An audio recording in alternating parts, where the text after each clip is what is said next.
Quando falamos de Jesus, da entrega vicária do Senhor, muitas pessoas imediatamente, principalmente no nosso país, vão àquela imagem de Jesus pendurado na cruz e diz: ali foi a minha salvação. Mas é claro que isso é ilógico, porque a salvação não foi no momento que ele está pendurado na cruz. Ali se cumpriu a profecia, onde ele foi contado como o mais indigno dentre os homens. Aquilo é parte da profecia, mas ainda não é a salvação.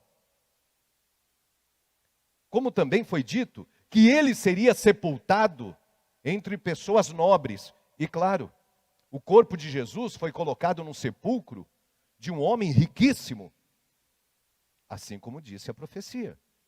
Mas quando Jesus está na cruz, é a minha salvação? Ainda não. Aquilo é a profecia. Se isso não acontece, não é o Messias.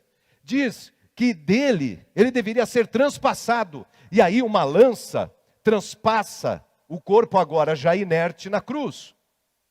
Cumpriu profecia.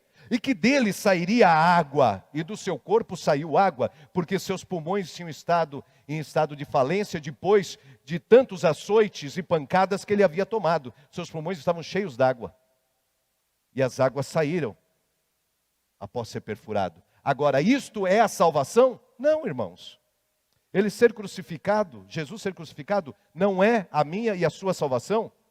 Ele ter sido transpassado pela lança, não é a minha, a sua salvação? Ter saído água de dentro do seu corpo, não é a minha e a tua salvação?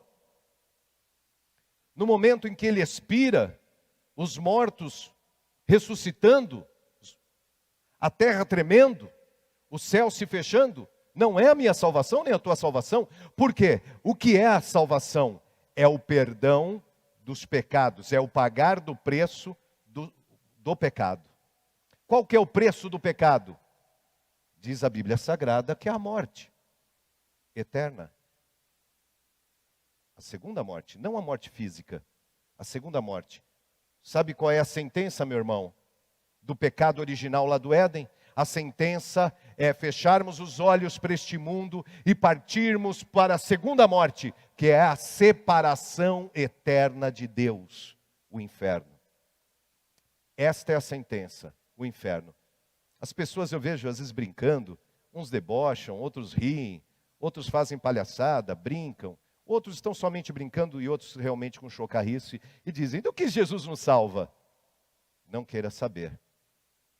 Aceite-o antes de você conhecer, porque ele te salvou do inferno, da segunda morte.